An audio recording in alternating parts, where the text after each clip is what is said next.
and subject matter experts to share their groundbreaking insights on talent, developments, and expectations, and how to reshape organizations to meet the demands for their rapidly changing environments.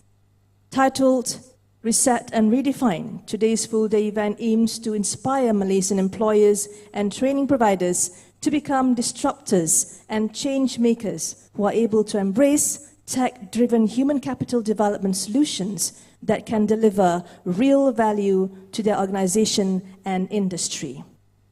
And now, ladies and gentlemen, we are continuing with Redefine, and if you have any questions to our panelists, you may submit them via Slido by scanning the QR code displayed on the screen. And you may do so throughout the whole session, and your questions will be selected by the moderator, and you will see your questions on the screen while it was being selected. With that, ladies and gentlemen, I would like to invite the moderator for today's session, Madam Razalina Abdul Rashid, Director, Open University Malaysia, Kuantan Campus, to proceed to the stage. Please give her a warm welcome. And next, we'd like to invite our panelist, Associate Professor T.S. Dr. Hafizan, Deputy Vice Chancellor, UCYP. Can we give a little bit of a loud clap to all the panelists as I call their names to the stage?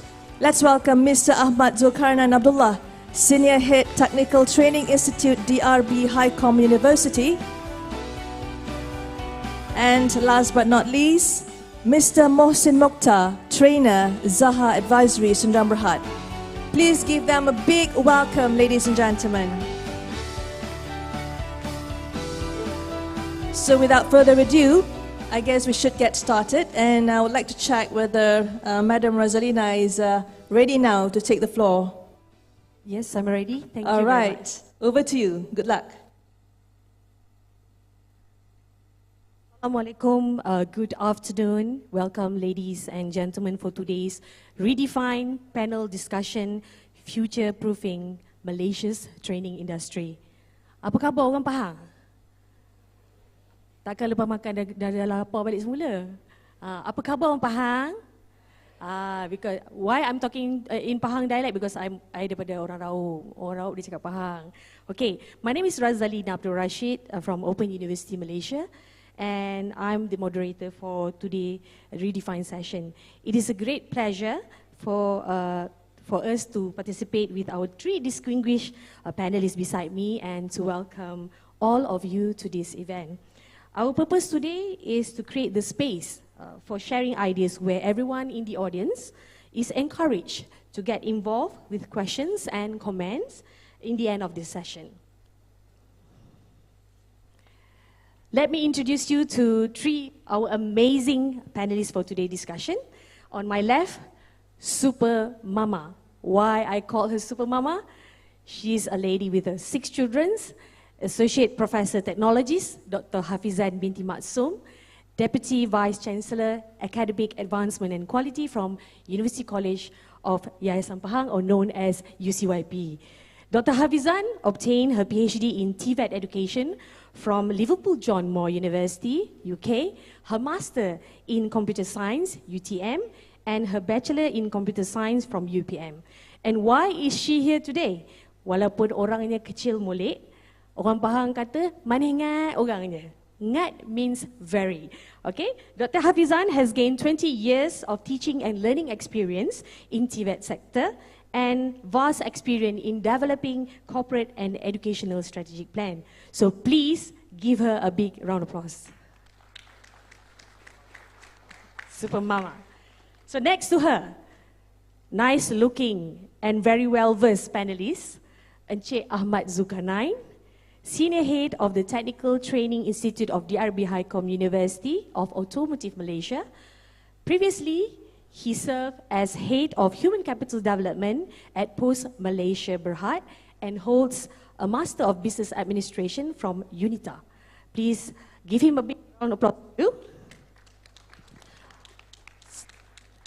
And last but not least, our good-looking panelist, handsome kan kat ujung tu, Encik Mohsin Mokhtar, a full-time digital entrepreneur who humbly started his business in Pasar Malam, Pasar Tani, and Bazar Ramadan before steps by step moving to hypermarket and export.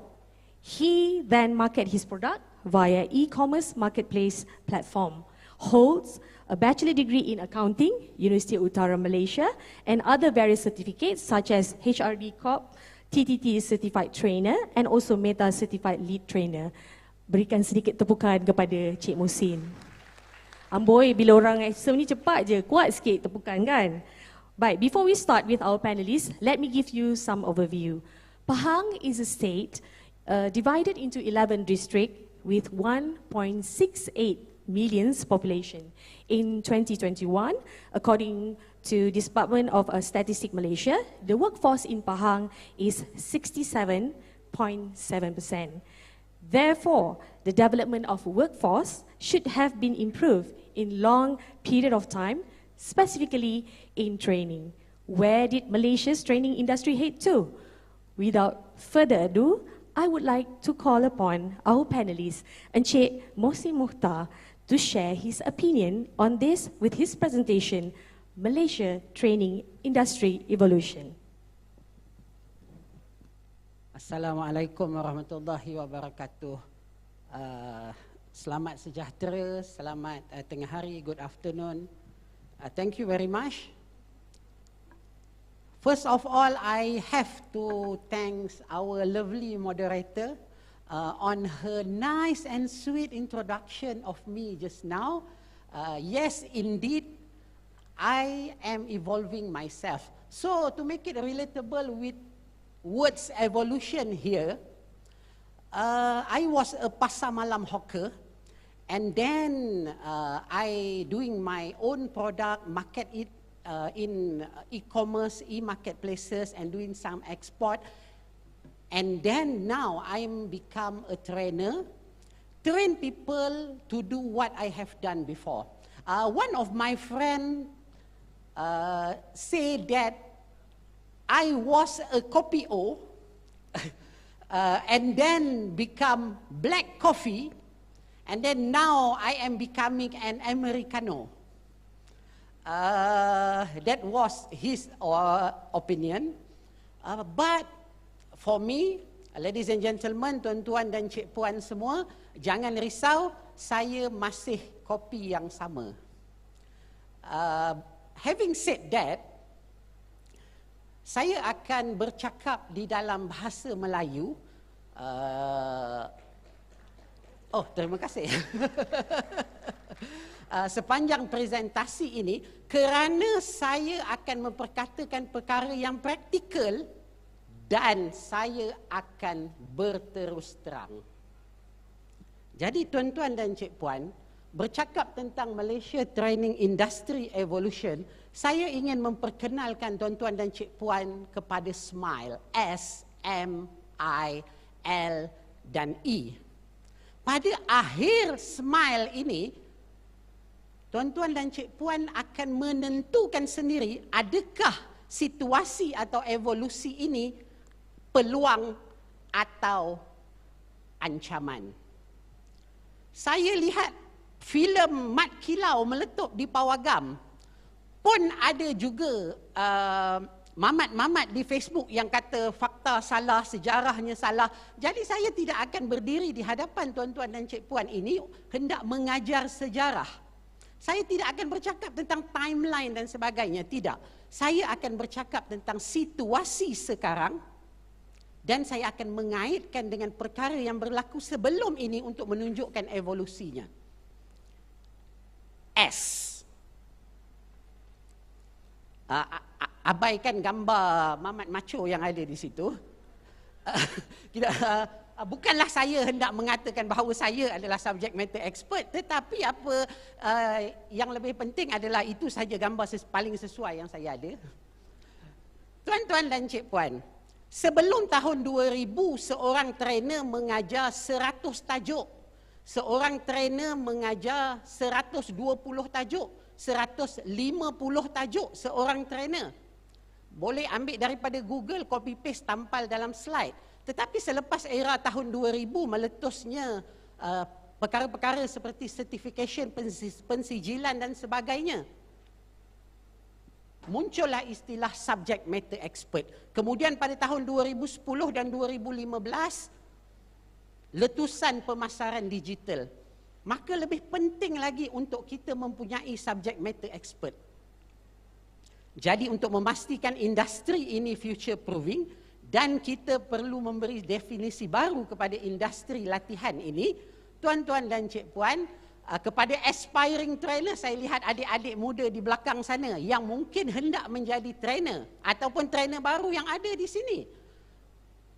Fokuslah kepada tajuk yang kita ingin pegang dan teruskan usaha sehingga kita menjadi subject matter expert. Dan di dalam dewan ini ada training provider, ada institusi pendidikan, ada wakil daripada agensi kerajaan dan klien corporate dan sebagainya. Kita perlu memikirkan, memang betul training berbentuk motivasi itu seronok. Ada kalanya kita perlukan training berbentuk motivasi, tetapi ada tajuk yang kita sangat-sangat perlu untuk mengambil subject matter expert. S. M pula. Apakah evolusi yang berlaku di dalam pemasaran atau marketing? Mengapa saya tak letak gambar speaker? Saya letak gambar magnet. Kerana itulah perubahan yang berlaku. Sebelum ini kita sebagai training provider atau trainer hanya membuat outbound marketing. Kita pergi kepada agensi kerajaan, kita pergi kepada klien, kita pergi kepada corporate, memberitahu apa yang kita mampu buat, proposal submission dan sebagainya. Tetapi tuan-tuan dan cik puan, zaman berubah. Trainer dan training provider perlu meletakkan keyword-keyword tertentu, kemampuan-kemampuan kita di internet. Kita perlu mahir dalam search engine optimization supaya kita boleh jadi magnet. Kita boleh buat inbound marketing. Di era ini tuan-tuan dan cik puan, dan untuk memastikan kita future proofing pada masa akan datang, training provider dan trainer perlu mahir bukan sahaja di dalam outbound marketing tetapi juga inbound marketing. Supaya bila orang cari kita di internet, jumpa kita. Malah situasi yang lebih berpaksi kepada realiti pada zaman sekarang, tuan-tuan dan cik puan, katakanlah Tuan Ahmad Zul tanya saya, aku nak buat satu training lah, team building. Ada tak company yang sesuai? Saya pun recommend satu nama kepada Tuan Ahmad Zul. Apa yang Tuan Ahmad Zul akan buat? Saya dah recommend tadi. Tuan Ahmad Zul pergi Google pula dalam internet, tengok siapa orang yang saya recommend tu. Tiba-tiba tak keluar dalam internet. Apakah benda lah Mohsin ni recommend nama dalam internet pun tak ada. Terus tak percaya. Sedangkan yang saya recommend itu adalah the best of the best. Tetapi disebabkan tidak ada profilnya di dalam internet, di dalam Google, di dalam website, di dalam LinkedIn dan sebagainya, klien tidak terima. Inilah pentingnya inbound marketing. I, integration. Tuan-tuan dan cik puan, saya yakin tuan-tuan dan cik puan bila kita cakap sahaja tentang evolution, mesti kita terfikirkan digitalization. Kita fikirkan online training. Tetapi saya lebih suka bercakap tentang integration. Bermaksud gabungan technical online marketing digabungkan dengan offline marketing. Memang betul 2 tahun COVID mengajar kita untuk menggunakan online marketing, online training. Kita buat training melalui Zoom, Google Meet dan sebagainya. Tetapi setelah habis COVID, saya kira kita perlu gabung jalinkan kedua-dua teknik ini. Offline dan online perlu pergi selari. Sewaktu training online, perkara-perkara pokok di dalam offline seperti relatable jokes, eye contact perlu juga diambil berat, tuan-tuan dan cik puan semua. Ketika training offline, gunakanlah cloud untuk upload nota, gunakanlah juga quiz online dan sebagainya. Sebenarnya perkara ini akan Dr. Hafizan kupas dengan lebih dalam lagi tentang IoT, IR 4.0 di dalam industri training. Jadi saya panggil ianya sebagai integration. S, M, I, L. L adalah long term goal. Di luar bilik latihan dan di dalam bilik latihan. Di luar bilik latihan, tuan-tuan cik puan, mungkin ada di antara kita ini trainer baru ataupun anak-anak muda yang rasa macam nak jadi trainer lah. Aku ingat aku nak jadi trainer macam Mohsin lah, tengok dia cakap macam senang saja. Kita perlu jadi subject matter expert. Itu saja tidak cukup. Tuan-tuan cik puan perlu berusaha sehingga boleh membangunkan modul sendiri. Itu juga tidak cukup. Tuan-tuan dan cik puan perlu mampu membangunkan modul sendiri yang memikirkan tentang jangka masa yang panjang. Sekiranya pemasaran digital contohnya, kita membangunkan modul mengikut audien-audien tertentu, peringkat-peringkat audien-audien tertentu. Sekiranya modul berkaitan dengan pengurusan kontainer, sebagai contoh, kita melihat bagaimana modul ini boleh selari dengan amalan-amalan semasa. Jadi long term goal sangat kritikal untuk memastikan industri ini kekal future proofing. Bertahan, kekal relevan pada masa akan datang. Training provider perlu memainkan peranan, perlu memastikan bahawa pembangunan modul kita itu nanti pada akhirnya apabila klien kita minta proposal dan sebagainya, kita mampu bercakap daripada konteks jangka masa panjang. Itu di luar bilik latihan. Kalau dalam bilik latihan pula, apa maksud long term goal? Boleh saya minta tuan-tuan cik puan untuk angkat tangan kanan? Boleh? Terima kasih. Okey. Bukan, tak turun lagi, angkat lagi. Tuan-tuan cik puan, ada 3 peringkat latihan. Ataupun latihan adalah berkenaan dengan 3 perkara. Jangan goyang-goyang macam hantu Kak Limah. Lurus. Okey, tuan-tuan cik puan, ikut saya ya.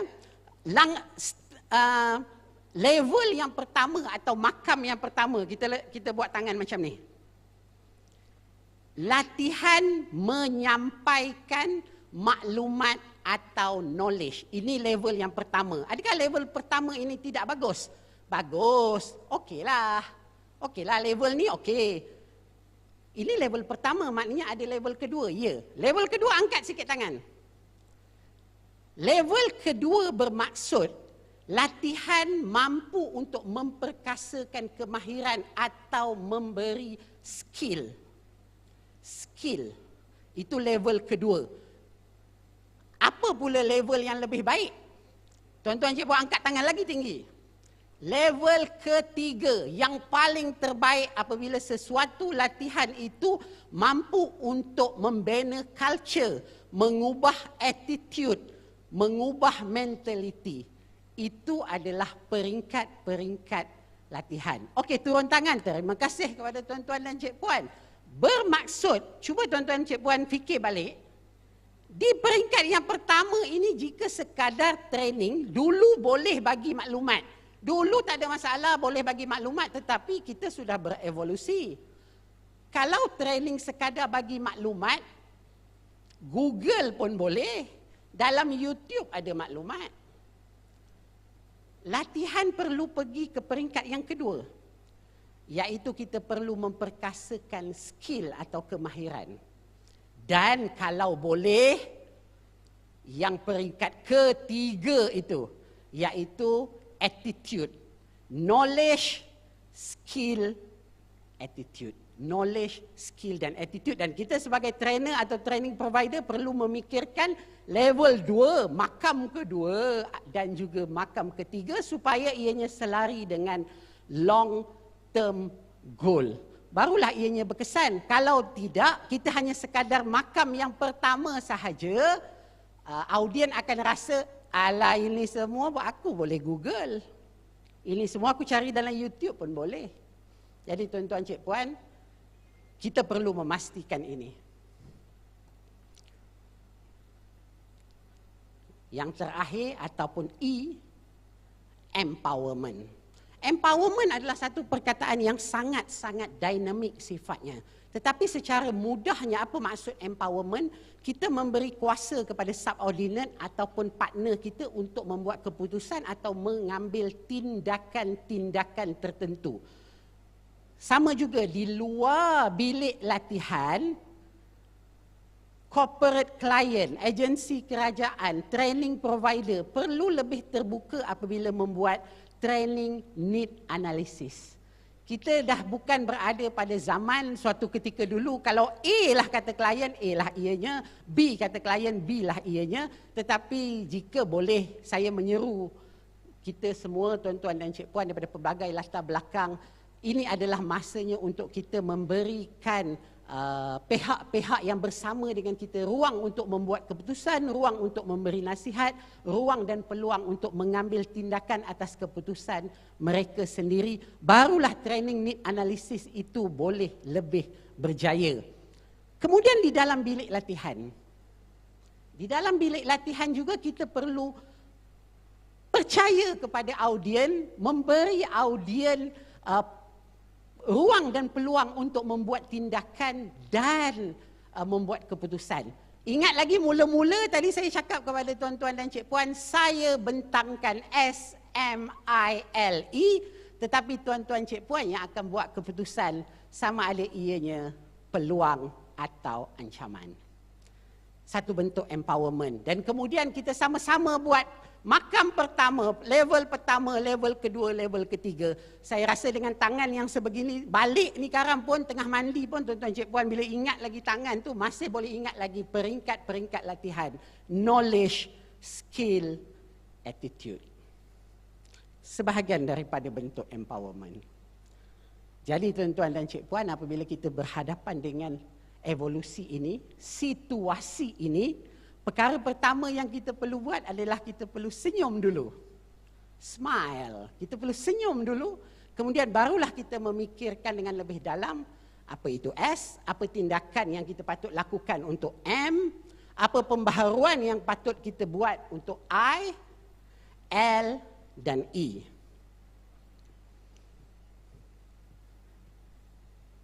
S, M, I, L, E.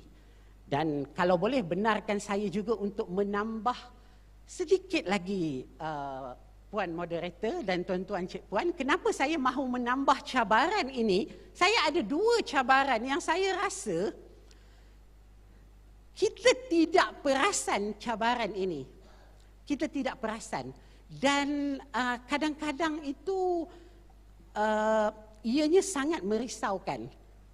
Yang pertama adalah tuan-tuan dan cik-puan, kita lebih terdorong untuk melihat populariti sesama ada sesuatu modul, sama ada cara training itu dijalankan, seronok menyanyi, seronok berjoget dan sebagainya. Tetapi peringkat pertama nak sampaikan maklumat pun tak sampai. Kita suka kepada trainer yang mungkin lebih popular, modul yang lebih popular, jargon-jargon yang lebih popular, tetapi pada akhirnya kita mengetepikan subject matter expert sehingga kita tidak dapat kesan. Kita tidak dapat kesan jangka masa panjang. Mengapa kita perlu ambil trainer atau training provider yang ada certification? Kerana dalam industri sekarang, sama ada digital marketing ataupun technical, mereka ini faham blueprint tertentu, akta-akta tertentu dan update-update terbaru. Tetapi jika kita hanya sekadar mengambil trainer yang mungkin popular, kita akan dapat pekerja kita yang akan hanya memahami slide daripada Google. Tuan-tuan dan cik-puan, ini adalah perkara yang merisaukan. Tetapi hari ini saya mengambil peluang dalam platform ini untuk menyeru kita semua untuk memikirkan perkara ini. Yang kedua,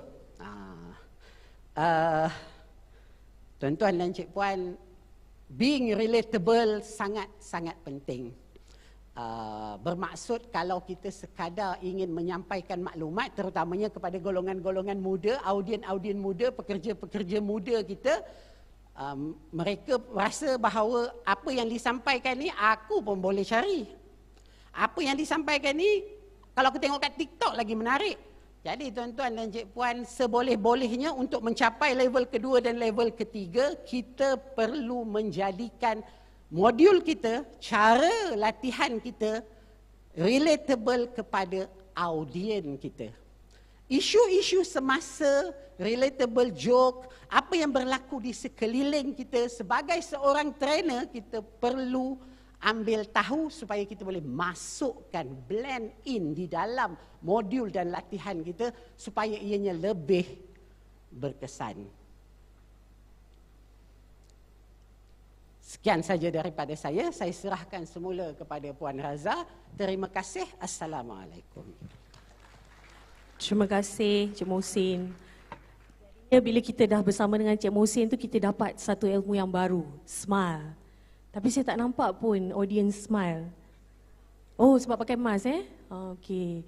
Tapi saya harap anda boleh relate terutamanya kepada those yang membuat training bahawa keadaan sekarang ni kita kena ada integration antara online dengan offline, and always use smile tu as part of what you plan for your future training, and also what you can implement at your place. Okay, ladies and gentlemen, I would like to share some interesting statistics from HRD Corp.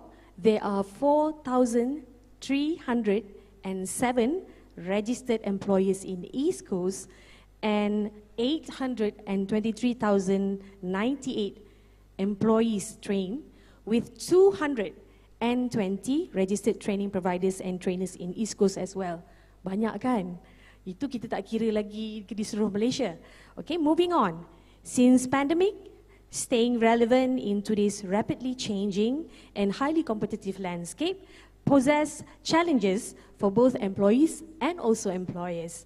Although technology in the workplace has made workers more efficient than ever before, while also increasing the speed which business is conducted, it has also created skill gaps and shortages that, if not addressed, will endanger the health of many Malaysian industries. With that, I would like to call upon our next expert. Good looking. Nanti dia marah pula sebab saya cakap yang ujung tadi handsome kan. Panelist, Technical Training, Encik Ahmad Zulkarnain, to deliver his presentation. The floor is yours.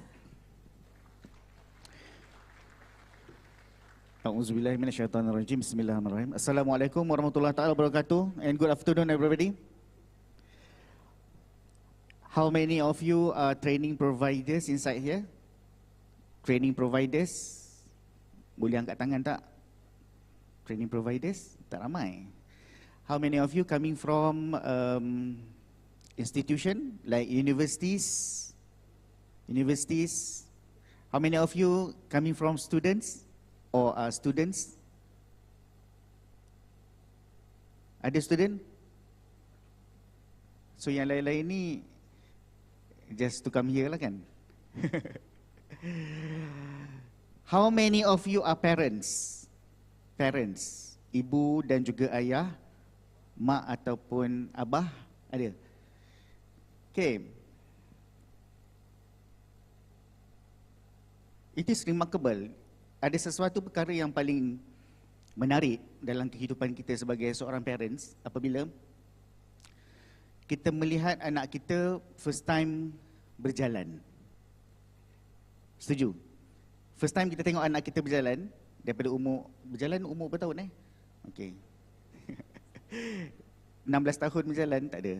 So, daripada kecil dia daripada masa start dia berjalan, itu adalah satu kenangan yang paling indah. Itu adalah satu kenangan yang sangat menarik kerana kita melihat dia ataupun momen-momen yang paling menarik lah, kan?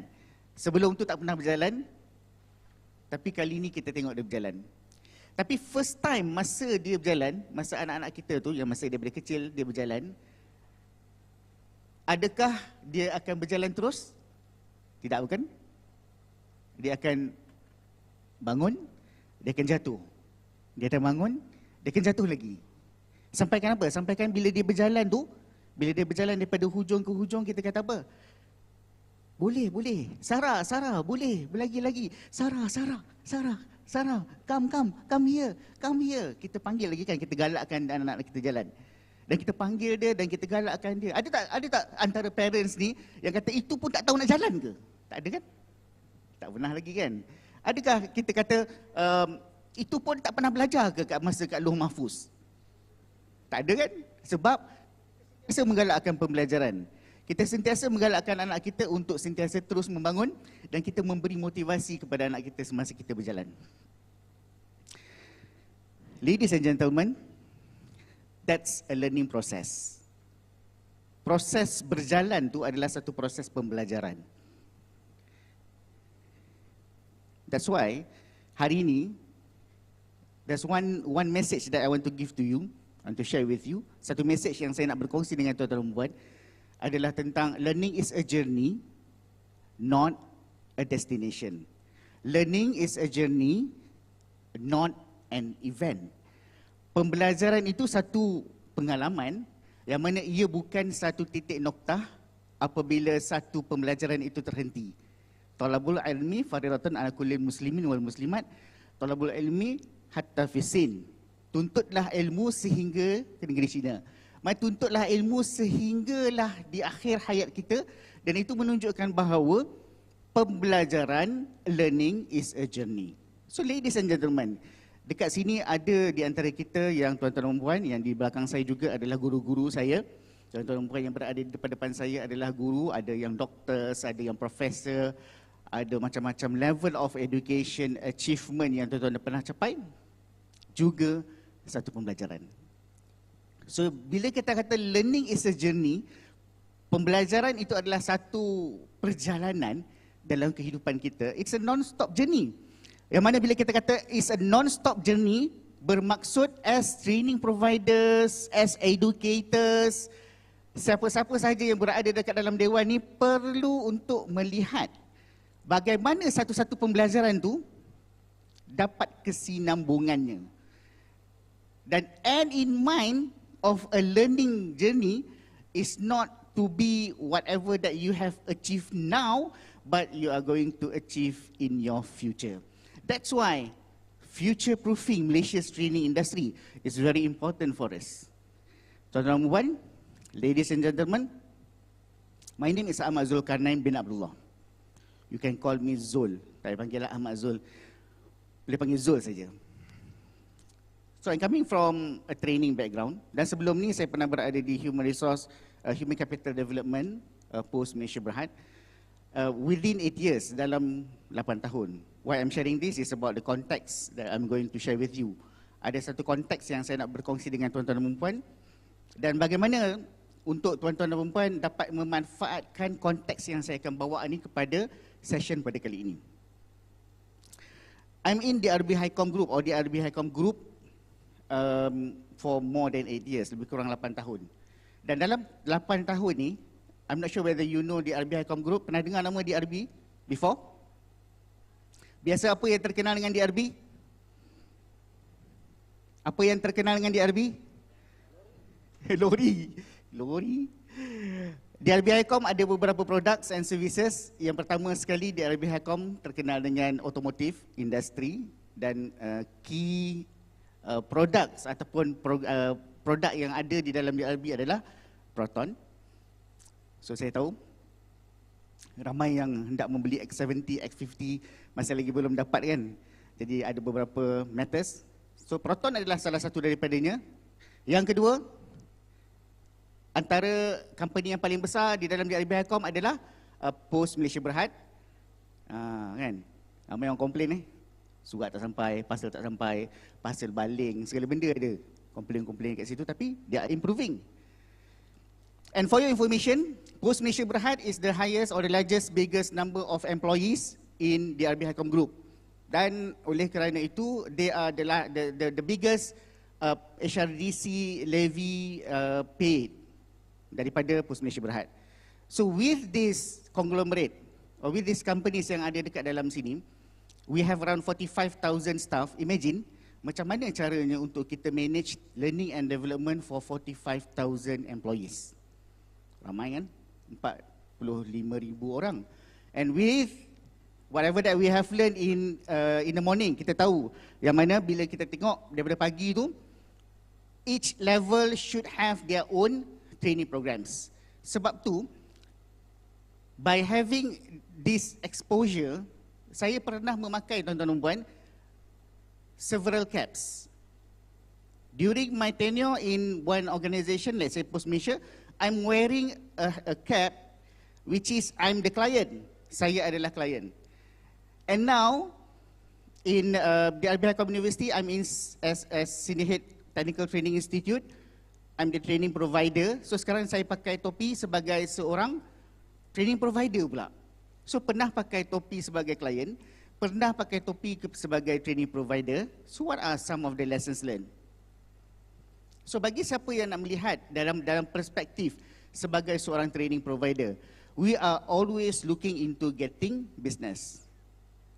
In the mind of client, dalam minda klien ataupun kita ni sebagai seorang klien, apa yang ada dalam minda kita adalah bagaimana caranya untuk kita develop L&D, learning and development of our people. So that's why, let me share with you a bit of our journey in establishing a technical training institute. Starts with ICAM and then established the REDEFINE University in 2015. And then we established Technical Training Institute 2019. And for information, we have acquired Academy the REDEFINE Port Dickson, which is a training venue in 2020. And starts from this humble beginning, we have explored several ideas on how to provide solutions for you. Solutions. So now, becoming a training provider or becoming a provider for a services is not only providing services, but we are also providing solutions. So we are trying to find apa dia solution di antaranya. And maybe during this particular session, we redefine our purpose of existence as training providers. We redefine what would be our role by looking at these 7 solutions that might give you some ideas on what is a training provider. So for Technical Training Institute, what we have is that, one, we have customized solutions. So customized solutions ni, tugas dia adalah untuk customize training programs according to your needs, according to your requirements, according to your problems and also issues. Kita tak nak short sendiri. Tak nak short sendiri, kita design program hanya untuk apa yang kita expert, tapi tidak akan memenuhi apa yang klien perlukan. So we customize our solution. Number 2, we also have technical division. We have drone program, safety, environmental, everything about technical program, technical division. Even we have Academy Saga that is providing technical division programs. Number 3, we have learning digitalization, looking into how can we digitalize our learning. I think you are also familiar with LMS, Learning Management System, e-learning. We have that, dekat sebelah ada beberapa booth tentang e-learning, you can see. And we have Talent Development Academy, looking into how can we manage talent pool, succession planning. We have also School of Leadership, doing programs of leaders for leaders. And also we have Trainers and Facilitators Academy, which we upskill trainers yang ada dekat dalam industri ataupun di dalam Malaysia. And finally, we have this academy di REDEFINE Corp. So these are the 7 solutions that we are looking at. So kemana hala tuju training program yang kita nak lihat? Kemana hala tujunya? Some of these might be reasonable enough for you to consider as training provider. Apa yang kita nak jadi dalam sebagai seorang training provider. So basically what we are going to look into before we are looking what is relevant, what is not relevant in training program, let us go back into identifying what are the issues of the current talent. Talent kita ni, human capital, human resource yang kita ada sekarang ni, apa dia issues yang paling besar? So I'm going to talk in the perspective of automotive, in the perspective of services, in the perspective of properties and construction. So itu 3 industri yang ada dalam REDEFINE Corp, I'm going to share with you. So issues yang ada pada talent kita, ladies and gentlemen, yang pertama sekali, we are looking into, they are not so clear, bila orang baru masuk, they are not so clear about their JDs, job description. Ramai yang kata clear, tapi masuk tak tahu nak buat kerja. Itu pertama. Yang kedua, they are looking of uncertain career growth. So career growth that they have, Kita tak pasti. Kita masuk ke dalam satu organisation tu, berapa lama kita akan berada dekat situ? Adakah kita akan berada dekat situ for 5 years, 6 years, 9 years, or 20 years? Because I've seen people in Proton for 40 years dekat dalam Proton sahaja. So they are not certain of their career growth. So are you certain with your career growth? And then, lack of continuous training system. Training for 2 days. Attend 2 hari, balik. Attend 2 hari, balik. Attend 2 hari, balik. There are no continuity of training. It's going to be something that is not good for your company. Static pay. Why static pay happens? Because you are not being developed. Ataupun your L&D is not developing your people. That's why learning and development is very important for you to identify the right methodology, the right strategies. Apakah dia cara bagaimana untuk melihat training itu berlaku. So kenapa training berlaku? If I ask you, kenapa kita perlukan training? There are many answers of that, right? Sebenarnya, training, the purpose of training is to fill in your competencies gap. You need to identify your competencies dulu. Baru you boleh fill in that training. Baru boleh buat training. Training is not something that is just huha, bukan hanya sekadar seronok, pergi training mesti ada makan kan. Balik daripada training, apa you dapat? Best. Training best. Apa dia yang best ni? Makan. Makan best. So training bukan pasal makan itu menaikkan berat badan je. Dan young and not ready to adapt to manufacturing industry standard. Ini antara issues yang ada dekat dalam talent kita di sekarang. Dan apa yang kita nak buat sekarang? So as training provider, what was to be? What do we want to achieve? Number one, kita kena tengok balik, we need to develop future leaders. Bukan hanya sekadar leaders yang ada dekat dalam industri kita, tapi leaders dekat dalam department kita. Are we developing our leaders? Number two, are we looking into non-formal education? Sekarang ni terlalu banyak sangat formal education. Sometimes and many times, we are not looking into non-formal education. Non-formal education like on the job training, non-formal might be during the work, you are conducting or attending a training, itu non-formal education. Career pathway, do you have that in your organization? Rebranding, because we rebrand our operators, we are not calling operators, we are calling them automotive associates, to put them another level as automotive. To support demand of the growing of the company, everyone, adakah setiap daripada individual to support growth of the company ataupun they are just a passenger? I think you remember that word as well.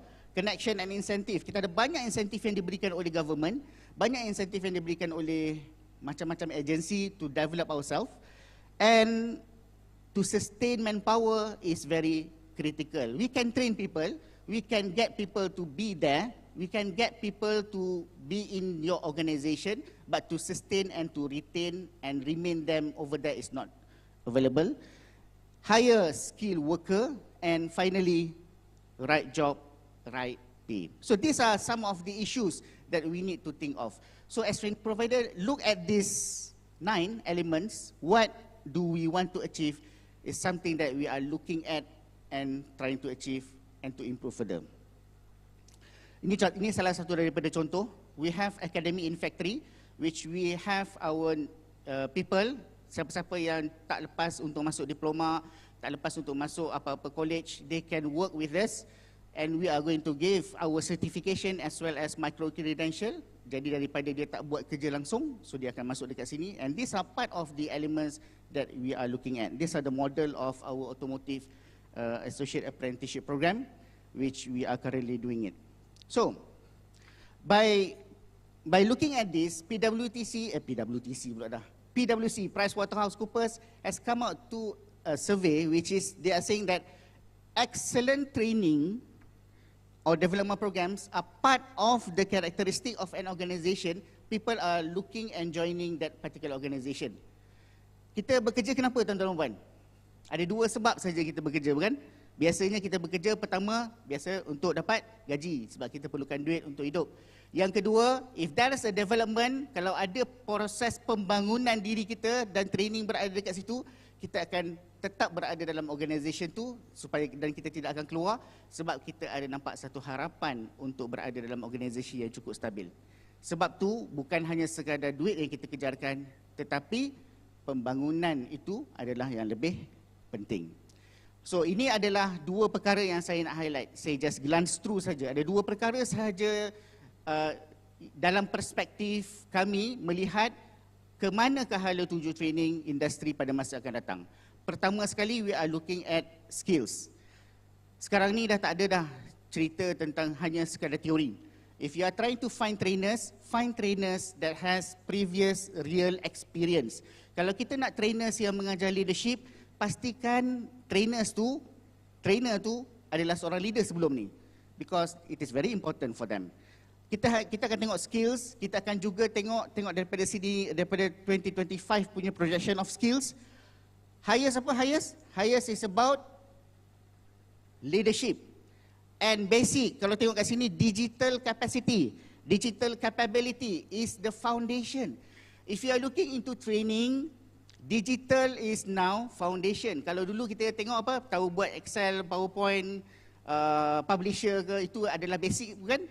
Tapi sekarang digital capability is a must. That's why we are looking into improving our capability. Sebelum masuk kerja, pastikan you grab as much certification as possible. Certification in Microsoft Word, PowerPoint, Excel tu dah jadi basic dah. Sometimes we are looking into data analytics. Sometimes we are looking into you are using some software. So that is very important for you to look at. And this is number one about skills. Number two, only two things that I'm proposing to you. Number one is about skills. Number two is about culture. We are looking into how can we improve our culture. How can an organization improve their own culture so that they can achieve the results that they need. So if you are looking into what would be the kind of training that you are looking at, apakah dia training, program latihan yang kita perlu ada dalam organisasi kita. Yang pertama sekali adalah tentang skills. Yang kedua adalah bagaimana untuk kita improve culture. Bila kita improve culture, there are many things about culture. Ada panjang yang kita boleh bahaskan tentang culture. Part of it is about learning organization, bak kata Peter Senge kat sini. So we are looking into how can we improve our culture. So there are two key takeaways for you to consider. Our proposal to you is that looking into the skills, looking into the culture, these are the two elements that we need to have in a training industry moving forward. That's all from me. Thank you very much. Thank you very much, very informative.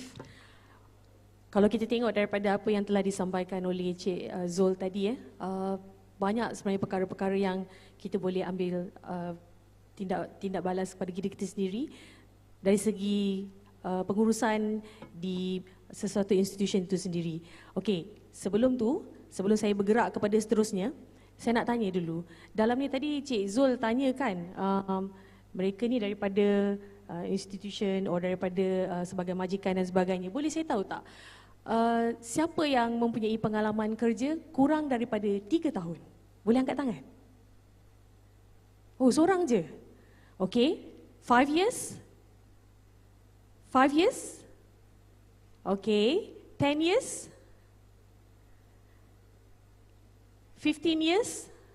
Or more than 20 years? Oh my God. Ni otai otai. So as we all know that, mungkin anda dah biasa dengar, most of us bila kita bekerja, kita akan ada beberapa generation. From baby boomers, and then Gen X, Gen Y, Gen Z. Kan? Jadi bila kita bekerja, tentunya macam kita dapat share daripada Cik Ahmad Zulkarnain tadi, banyak perkara-perkara yang perlu diambil berat, di mana semua peringkat tersebut, baby boomers sehingga kepada Gen Z itu boleh memberi sesuatu sumbangan kepada sesuatu industri itu sendiri. Baik, as we speak, technology breakthroughs spanning the physical, digital and biological world are fundamentally transforming the world economy. Kita akan relatekan benda tu dengan future. And when we talk about future, selalunya kita ada jargon-jargon yang kita akan selalu dengar. Contohnya macam IR4, AI, M2M, IoT. Adakah anda semua tahu dan pernah dengar perkataan-perkataan tersebut atau jargon tersebut? Pernah? Pernah ke tak pernah? Orang Pahang ni pemalu Dia jawab macam ni, pernah. Okay, so yang paling penting sekali apabila kita menuju negara yang maju, the fourth industrial revolution tu sepatutnya menjadi satu perkara yang kita ambil tahu. Dan bila kita berkata tentang AI, it's all about automation, it's all about robotics and artificial intelligence, and also IoT is Internet of Things. So refers to the connection of devices other than typical fare, such as computers and smartphone yang kita pakai sehari-hari kan, ataupun kita pakai iPhone. Baik. Kita akan selalu dengar perkara-perkara yang berkaitan dengan big data. In future kita akan dengar big data and algorithm. So that's why all of these elements are very important in adapting current technology, in delivering training for the current and future workforce. And what should a trainer or training provider ready on this form of Malaysian context and specifically in Pahang? With that, I would like to call upon Associate Professor Technologies, Dr. Hafizan Matsum, with her presentation. Okay.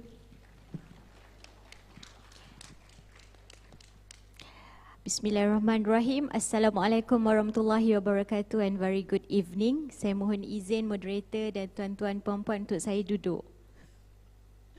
Alright. Dua panel kita sangat rajin berdiri, tapi saya bukan malas tapi kurang rajin. Jadi saya duduklah. Alright. So thank you to Madam Moderator for defining what is current trend of our training industry, okay, berkenaan dengan digitalization, IR 4.0, okay, IoT, Internet of Things, AI, artificial intelligence, and when pandemic hit us 2020 lepas, sebelum daripada pandemik kita tak kenal pun apa tu Zoom, betul tak? Application Zoom tu pun tak dibangunkan lagi. Mungkin yang biasa kita guna adalah Skype, betul tak? Skype instant, Yahoo instant messaging yang boleh juga lah guna video video call dan sebagainya. And then when pandemic hits, macam-macam applications comes in. Microsoft buat Microsoft Teams, okay, Webex by Cisco, and Zoom itself, okay, Google Meet, okay, Google Suite Education, pelbagai perisian dan application yang orang kata timbul di pasaran. So we as the client, as the users tu ada budget beli macam tu kan. Alright, so but we also need to know setakat mana our as my background from education, as academic perspective, kita melihat macam mana the IPT, the higher education institution should prepare the graduates, to facing these types of technology in current industry, dan juga maybe in the perspective of the companies as well, to prepare shifting or transforming companies into the digitalization. Alright, so before I go further on our topic, future-proofing Malaysia's training industry, let me introduce a bit, alright, about my university. Okay, so me, Associate Professor TS. TS stands for Technologies, awarded by MBOT. Kalau pernah dengar MBOT, Malaysian Board of Technologies. Alright, Dr. Hafizan binti Matsum. I am from University College of Yayasan Pahang. Alright, so at a glance, UCYP, actually sebenarnya UCYP ni dah 30 tahun di Kuantan, Pahang ni. Sebelum ni, di start 1992, we are previously known as IKIP. Siapa tak kenal IKIP memang bukan pure Pahang lah. IKIP ni legend dulu. 1992 dah ditubuhkan IKIP, Institute Kemajuan Ikhtisas Pahang, and we are started as a training institution. Kami menawarkan professional and training programs kepada adult adult worker dan juga kepada fresh SPM leavers. Okay, and then we evolve, okay, kepada College Yayasan Pahang, and finally upgraded as University College of Yayasan Pahang. And now actually we are in the process of transforming into full university. So full university, we have been granted approval from the Ministry of Higher Education to be upgraded as full university, waiting for some consents from the Chancellor and whatnot. All right. Okay, so a little bit, actually UCYP is focusing on the training part.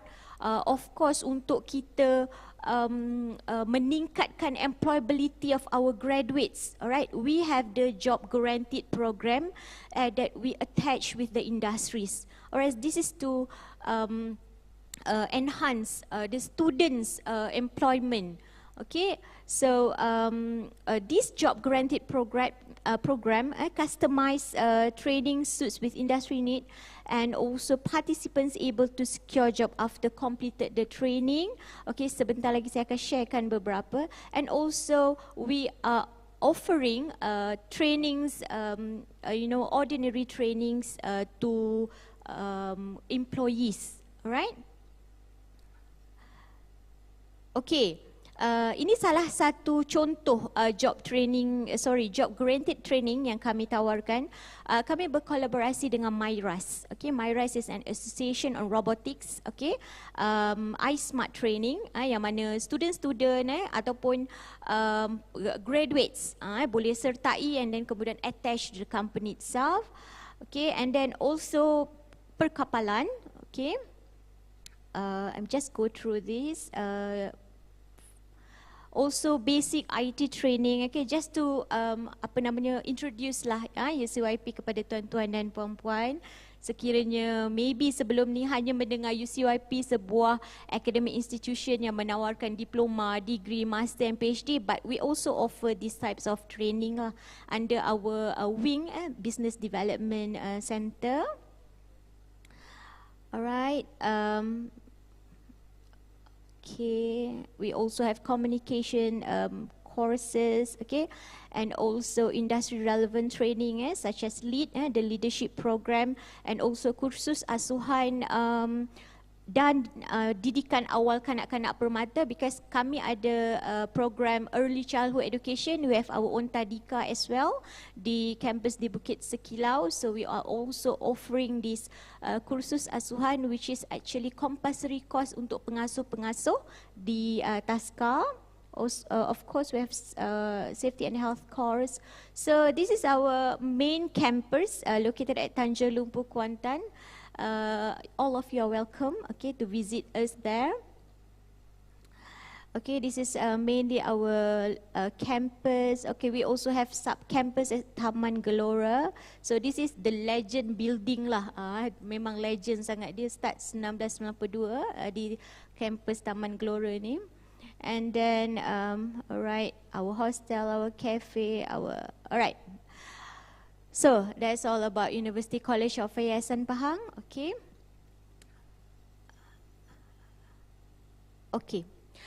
So towards a future-proof organisation, okay, kalau kita define future-proof ni maksudnya kekal relevan, betul tak? Kekal relevan maksudnya training providers, okay, diharapkan menghasilkan training program yang kekal relevan ke hadapan. The trainees as well, okay, maknanya participants, okay, apabila menyertai program ataupun training tersebut akan bersedia untuk menjadi seorang yang future proof when complete the future proof training programs. Alright, so it starts with the future proof training center. Okay, and then the Future Proof Training Center should always adaptive. Okay, macam tadi our panel, Mr. Mohsin said the keywords of smile tadi tu, okay, untuk menghasilkan the training program yang always kekal relevant. So using the keyword smile, okay, perhaps from this training center will result in future-proof training program. Okay, future-proof training program yang di-embed dengan elemen digitalization, dengan elemen-elemen current technology. Okay, and then from there we will have our future-proof graduates or employees. Alright, when we have a pool or population of future-proof employees or graduates, and then we will build the environment of future-proof workplace. Alright, so this is interconnecting each other, so we need to emphasize each of the roles, okay, bagi setiap step. Sorry kalau terlalu akademik ya, gitulah memberi lecture. Alright, seterusnya we shall look, mind the typo shift there is a double I, so it should be one I. Shift in workplace, okay, we can see that current workplace berevolusi.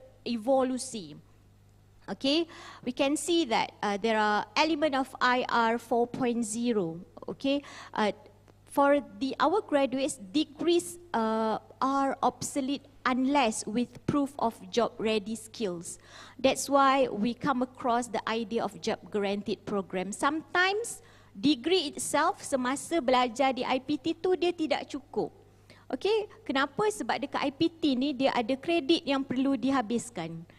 For example, untuk degree 120 kredit. Kalau kita campur-campur dengan semua elemen tu mungkin jadi 160 kredit, 4-5 tahun lah student baru graduate. Kan? So it's not relevant, kesianlah pada student, lama sangat belajar. Alright, so that's why the training comes in there. The trainings come in there to melengkapkan, to complement the graduates setelah mereka tamat universities atau IPT. Alright, so IR 4.0 also require graduates with actually is SEQ, I don't know why so many typos there. Alright, social emotion quotient. This is the values, alright, the values that need to be in our graduates. Alright, critical and creative thinking, lifelong learning and entrepreneurialism. Okay, graduates remain in beta mode, constantly having to learn something new. With this current technology, gadget is always depan mata, and all the information like tadi our Mr. Zul said. Okay, students, our lecture ataupun PNP, the teaching and learning process also need to change because students dia ada Google depan dia. Okay, lecturer bagi info salah dia terus je angkat tangan, kan? Sir, dalam Google cakap lain, kan? Macam mana lecturer nak counter? Alright, so it's more challenging for the trainers and for the lecturers as well currently. That's why for future-proof the whole ecosystem, starting from the training provider, okay, to the trainers as well, okay, to mempersiapkan, okay, to melengkapkan student ataupun workers sebagai future-proof employee. The trainer itself need to be future-proof. And the trainer itself, like what Mr. Mohsin said, as the subject matter expert need to change from the conventional to uptrend. Okay, menggunakan teknologi terkini. Alright, and then digitalization. Okay, everything based on data. So in a workplace, the very simple, I think, yang boleh implement di sebuah organisasi is using the cloud, right? So I think cloud, ramai banyak organisasi telah change kepada cloud. Maksudnya it's a paper based, everything safe and record in the cloud, so everyone can access, alright. And also maybe application of data visualization, okay, using the dashboard and scorecard to present the data, the performance of the organization. So everything we make it as digital. All right, that's the shift in workplace. Okay, number 2, and also the third one, innovation. All right, innovation-driven economy requires transformative competencies. Of course, for example, the gig economy. Okay, sekarang ni workplace macam Food Panda. Okay, Food Panda is a penyedia makanan tapi tak ada restoran. Alright, and can Grab. Okay, they are penyedia pengangkutan tapi tak ada taxi ataupun tak ada rider. Okay, so it's a innovation based business. Alright, so for sekarang ni pun e-commerce, they are selling without their showroom. Tak perlu ada kedai. So it's an innovation based. So this is the third shift in workplace that we need to pay into attention in order to create our future proof employees. And finally, the purposeful work. Macam tadi, insyaAllah Dr. Okay, Dr. Zul, Dr. Tubizo, isu dalam talent bila masuk dia tak tahu kerja, betul. So maybe in the workplace, the work need to be defined very well in term of the JD lah, job description. Okay, in the learners' expectation also we have seen many shift. Okay, learners, okay, the graduate itself, okay, the employee itself, okay, it's they see purpose-led, meaning that personalized and meaningful. Sometimes pekerja kita pun kalau kena hantar pergi training yang macam tak relate dengan kita pun, kita macam tu lah kan, datang untuk makan lah macam tu kan. So it must maybe the employer and the training provider should shift as well the purpose of the training specific to the target group. Right, and then impact to the world. Sekarang ni everyone's information in the fingertips about the SDG, about the UN punya initiative. Alright, so everyone's know about that and nak menyumbang. So di workplace, okay, ataupun trainings, okay, should lead or put in the objectives of the training programs one of the social contribution, supaya bila dia habis training, they are aware of to contribute more to the nation, to the environment. Okay, and finally digital learning. This is a very general and apa namanya, not a new norm anymore. Alright. Okay. So how to prepare for future-proof training industry?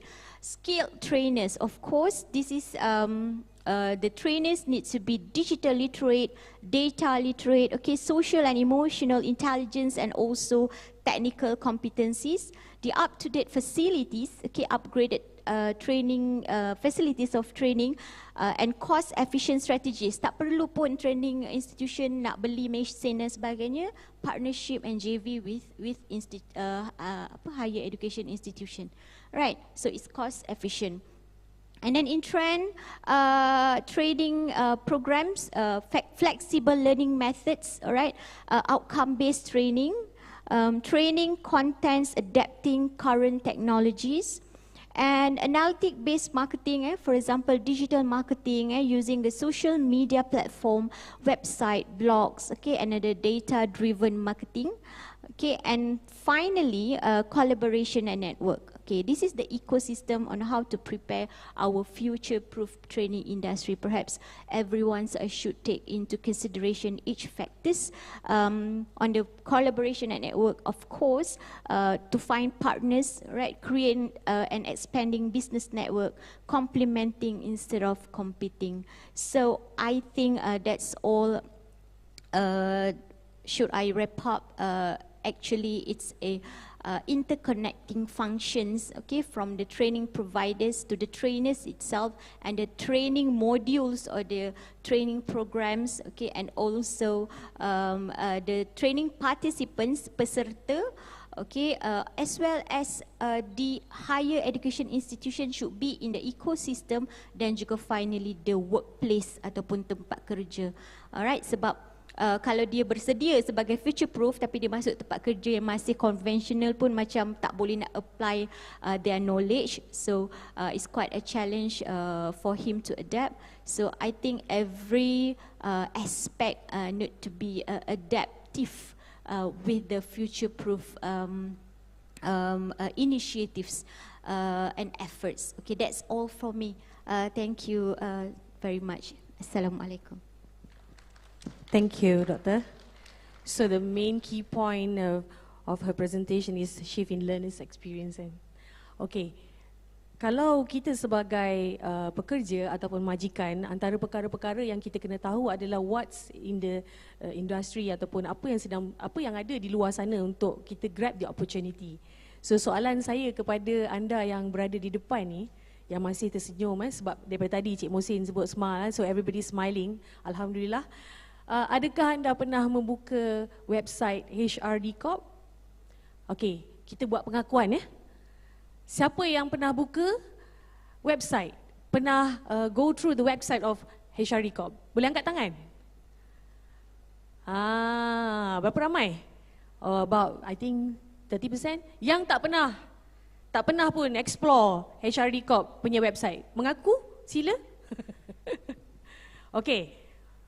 I would advise you to go through the website because HRD Corp actually offers a lot of training, dan juga training tu bukan hanya kepada satu-satu peringkat saja, but if you go to the website you can see that all of the training offered to all Malaysian.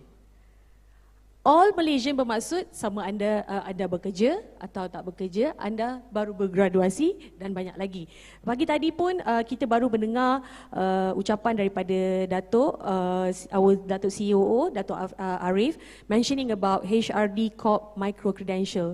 And the five prinsip yang ada dalam tu adalah self-concept, learner experience, readiness to learn, orientation to learning, and motivation to learn. So this micro-credential ni should be explored by all of you.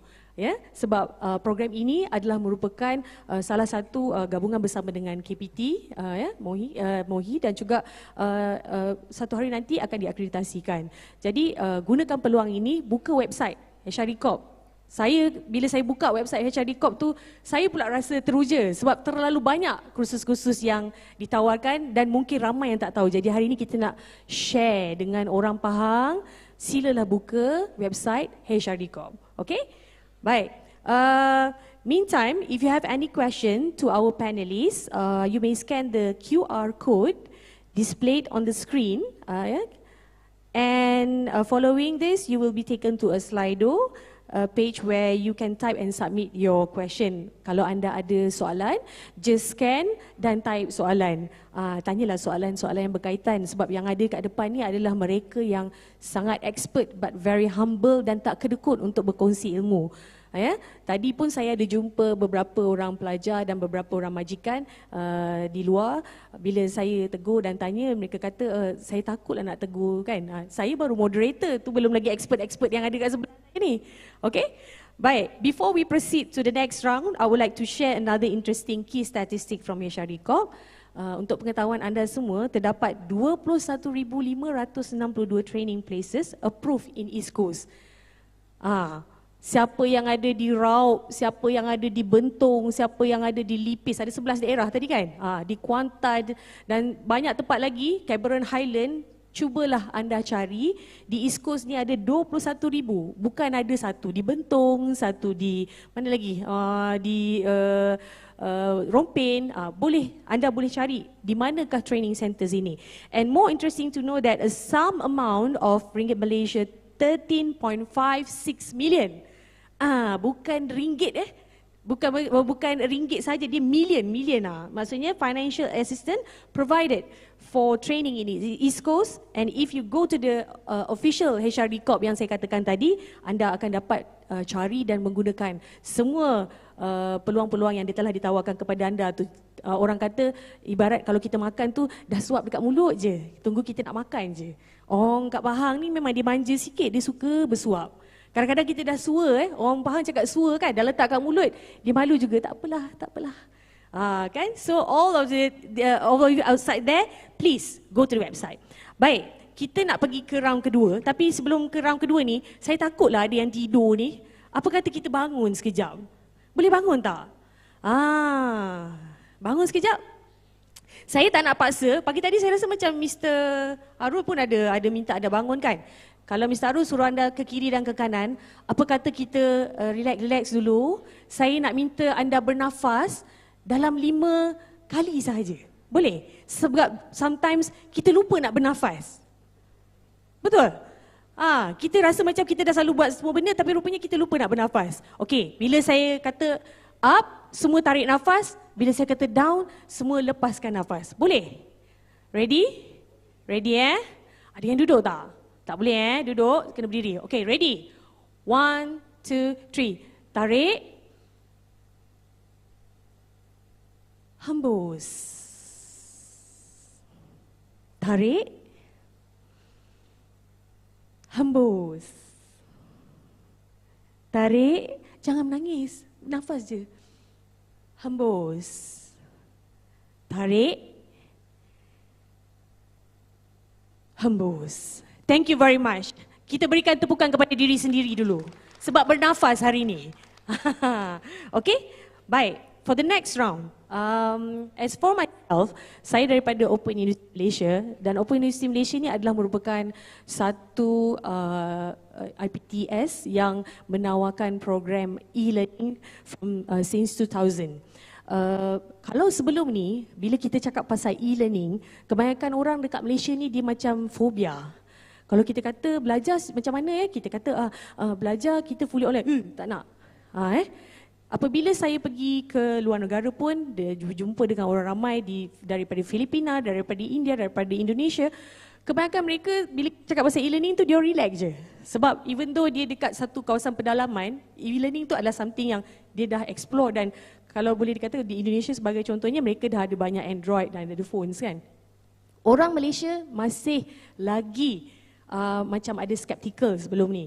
But then when pandemic hits us on 2020, everybody like macam menggelabah kan? It's because everybody have to shift to digital, online. Sebelum ni tak pernah dengar tadi Webex, tak pernah dengar Zoom. Sebelum ni hanya apa yang anda tahu? WhatsApp call je kan? Betul tak? Baik mengaku. WhatsApp call je, itu je yang tahu. Kalau buat video pun serta-serta je yang tahu. Tapi sekarang ni semua everybody is using those platform to interact, to change knowledge, to change information, to change data and so many things. And macam tadi pun Dr. Hafizan ada mention, everybody now sebut cloud. Dulu kalau kita cakap, you pakai cloud tak?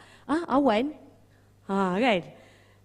Janganlah macam tu orang Pahang jangan buat malu tau. Kalau tak tahu pun kata, oh awan. Cakap macam tu. Okay, next round. Just now we started with Cik Muhsin. How about we start with doktor semula? Boleh tak doktor? Boleh Doktor, kita nak tanya sikit lah doktor satu soalan. If we look at in the industry nowadays, everybody is shifting to e-learning kan? So would you say that e-learning or we call it as online learning tu is here to stay? Maknanya agak-agaknya dia akan kekal sebagai e-learning ataupun macam mana dia akan bertukar balik face to face dan sebagainya. Kita nak dapat daripada Dr. Hafizan. Silakan. Alright. Thank you Madam Raza. Alright. So of course bila kita start je embark the e-learning journey, start daripada kita punya pandemic hit tu, so it's not a new norm anymore kita meeting online, betul. Kita cerita pasal meeting dululah. Maksudnya meeting is not about formal meeting, informal meet up session also can be used this platform. kan, so dia tak ada geographical boundaries dah, tidak dilimitkan dengan kawasan geografi. Maknanya di Kuantan boleh jadi host, okay, participant all around Malaysia, dari Perlis, Sabah, Sarawak, daripada overseas kan. International conference juga sekarang buat online kan. So when we talk about e-learning, okay, saya melihat ada beberapa questions about e-learning and also digital learning environment. Okay, untuk training providers, okay, yang start to embrace or embark in as e-learning training providers, okay, the most important adalah, the first one is facilities and the platform, okay, and the second one is the module itself. Okay, the module meaning that the content ni relate dengan soalan nombor 4 tadi. Macam mana kita nak keep our participants engaged.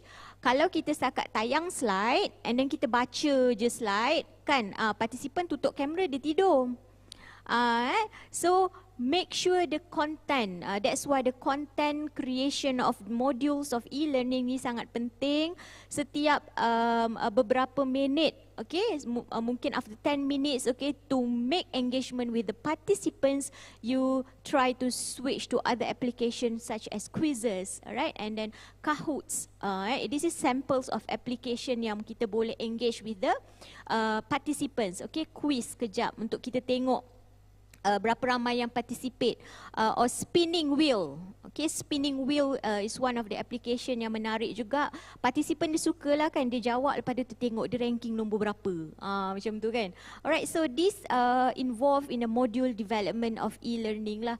Alright, so and then the trainers, the third one of course trainers. Untuk menceriakan, okay, to moderate the e-training itself. Alright, the trainers play very important roles. Alright, so as the questions ask, is e-learning going to stay? Of course, okay, but of course on the practical side or the hands-on skills competency, for example, mungkin ada beberapa bidang yang memang memerlukan face to face or on-site skills, practice, okay, masih lagi memerlukan face to face training, especially bila melibatkan di laboratory, di makmal, bengkel dan sebagainya. That's why even Ministry of Higher Education semasa dia tutup SOP, maknanya semua perlu e-learning, certain part dia buka dan beri kebenaran untuk TVET education balik kampus, sebab faham susah pelajar TVET yang memerlukan banyak amali dan practicals untuk learn menggunakan internet, e-learning platform. Alright, so yes, my point of view, e-learning will be always relevant, okay, untuk menyampaikan on the theoretical part, okay, dan juga maybe the introduction of a training, okay, sebelum mereka pergi ke on-site lah. So I think that's answer from me, Madam Reza. Thank you very much. Okay, Cik Zul nak tambah? Boleh? Saya kalau sebut e-learning ni menggeletar ni. Sebab e-learning, one of our interest is more on learning digitalization kan. Okay, kalau tengok e-learning, ramai yang mengatakan bahawa e-learning berkenaan dengan LMS, Learning Management System. I think you also need to consider or Google or search selepas daripada ni, apakah dia perbezaan di antara LMS, Learning Management System, and also Learning Experience Platform. Ada dua Learning Management System, Learning Experience Platform. So bila sebut pasal Learning Experience Platform, akronim untuk Learning Management System is LMS. Akronim untuk Learning Experience Platform is LXP. So, secara mudah kalau kita nak tengok, Learning Management System is more on pool contents. So, kita buka LMS and then kita extract, kita pull content. Dan kita bacalah content dan kita go through either PowerPoint, videos, or SCOM5, apa saja format yang ada dekat situ. Itu LMS. What we would like to propose to you is that why not you consider Learning Experience Platform? Because Learning Experience Platform dia ada element of push. So in an organization, let's say you want to push the contents to your employees. you may want to consider LXP. Because as I've mentioned before, training, the purpose of training is for us to fill in the competencies gap. Kita kena tahu apa dia competencies gap. Satu kerja, contoh dia nak menjadi seorang operator kilang, dia kena pasang pintu, itu adalah tugas dia, dan gap dia adalah dia tak tahu pasang pintu. So itu antara gapnya lah, gap dia tak tahu pasang pintu. So training yang kita tahu untuk dia adalah bagaimana cara untuk memasang pintu. So kita push kepada Ahmad Zulkarnain ni training untuk memasang pintu. Dan itu akan lebih menjurus kepada competencies gap completion. Jadi kalau kita hanya sekadar ada LMS, saya yakin tuan-tuan dan puan, ramai dekat sini yang ada LMS dekat dalam company, it's going to be a white elephant. Gajah putih yang besar, ada dekat situ tapi orang tak pakai. We have experienced that. Dan itu juga cabaran saya. Saya kata bila kita ada satu LMS tapi kita nak push orang pergi ke LMS tu tak boleh. Orang tak pergi pun LMS. Percaya tak? Dalam satu organisation yang besar, kita target mungkin tak ramai lah, 10% je yang kita target untuk masuk dalam LMS. Tapi yang attend hanya sekadar 2 or 3% saja yang attend. Kenapa? Adakah LMS tu tak bagus? Adakah content tu tak bagus? Tidak, bukan. It's because the contents yang ada dalam LMS tu tidak fit kepada dia punya competencies gap. Dia tak rasa contents tu sesuai untuk diri dia, sebab kalau dia attend saja sekalipun, hanya membazir masa. That's why macam mana cara untuk kita memastikan orang pergi kepada LMS ke ataupun e-learning program, make sure that whatever contents that we have put into that system, into that platform, it should be the content that relates to the competencies gap of the people. That's my feedback. Thank you. Thank you very much. Kalau bercerita tentang pengalaman lah, saya sendiri sebagai akademik di OEM kan, masa mula-mula bila 2020 tu memang bila kita suruh pelajar masuk ke dalam online, contohnya, mereka akan rasa takut. I don't know why. You know, you are afraid of a computer yang tak boleh bergerak pun. So I always tell dengan joking, I cakap, buka you punya MyInspire, buka you punya quiz, buat you quiz, dia tak boleh gigit you. So I think it is actually the fear in our culture tu, kita masih takut kepada something related to e-learning or digitalization kan. But once you explore, dia jadi interested, macam dia jadi macam happy pula kan, macam makan gula-gula. Macam seronoknya, dia excited. Full of excitement. As Encik Zul cakap, most of the organization, they have LMS, they have so many system yang related to their field, but then most of the staff tak ada kemahiran ataupun fear of menggunakan. Balik kepada basic, balik kepada traditional punya method. Okay, so harap anda ambil itu sebagai satu jentikana supaya berubah dan jangan takut dengan e-learning. Baik, Cik Mohsin, mungkinlah kita nak tanya sebelum kita pergi kepada soalan. Jadi kepada mereka yang ada soalan boleh scan tadi dan saya nampak ada beberapa soalan ni kita akan jawab sebentar lagi. Sebelum tu Cik Mohsin, kita nak tanya, apakah bila kita cakap pasal pekerja, employer, selalunya yang menjadi masalah kita dengar pekerja-pekerja yang muda ni. Betul tak? Ke salah? Betul ke salah? Angguk je. Semua sebab PKP kan, dah pakai mask semua. Okey, kita nak tanyalah sedikit pendapat Cik Mohsin. What are the unique challenges yang related to the young workers in training? Sebab Cik Mohsin memang dia dah biasa dengan orang muda, orang semua peringkat umur. Mungkin Cik Mohsin boleh share sedikit. In training, dalam training. Puan moderator, tuan-tuan dan cik puan, kita perlu melihat yang tarikan di luar lebih menarik kepada orang muda daripada apa yang trainer cuba untuk sampaikan. Kalau trainer hanya menyampaikan data-data, fakta-fakta sahaja, jadi orang-orang muda ni lebih menarik lagi YouTube, lebih menarik lagi TikTok, lebih menarik lagi kalau dorang tengah berFacebook dengan kawan dan sebagainya. Jadi kepada trainer, saya ada satu nasihat lah sikit. Tuan-tuan dan cik puan, ramai trainer juga di sini saya lihat. Mungkin kita sibuk untuk belajar atau mendapatkan beberapa level certification atau membangunkan modul, kita tidak sempat untuk tengok isu semasa, tidak sempat untuk tengok movie, tidak sempat untuk berfacebook, menengok TikTok dan sebagainya. Tetapi nasihat saya sebagai trainer, kita kena juga buat benda-benda begitu. Kita kena juga tengok TikTok, tahu sikit apa joget-joget yang tengah trending, tengok filem terbaru, apa isu yang tengah melanda negara sekarang, kerana perkara itu akan menjadi relatable jokes, relatable story bila kita masukkan ke dalam latihan kita. Barulah kita boleh lawan tarikan di luar. Jadi itulah challenge dengan orang-orang muda, tetapi trainer perlu bersedialah. Jadi nasihat saya kepada yang belum berTikTok, mulalah berTikTok. Kalau misalnya majikan tak bagi TikTok macam mana Cik Zul? Kita curi-curi lah. Kita curi-curi ya. Sebab saya pun ada nampak certain institution dia tak benarkan kan, tak benarkan berTikTok. Tapi baru ni bila saya borak-borak, dia kata oh dekat ni nurse ada, dekat kilang ada berTikTok dan macam sebagainya. Tapi I think the new social media ni kebanyakannya memang memberikan benefit very good to us, and this can be implemented wisely in our training industry. Kita jangan terlalu skeptical dan terlalu negatif. Okay. Cik Zul nak tanya sikit lah.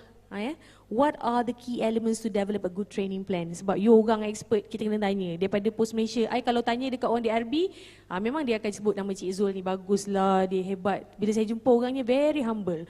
Jadi kita tak boleh nak bagi bayar kursus yang mahal ni, kita tanya soalan terus.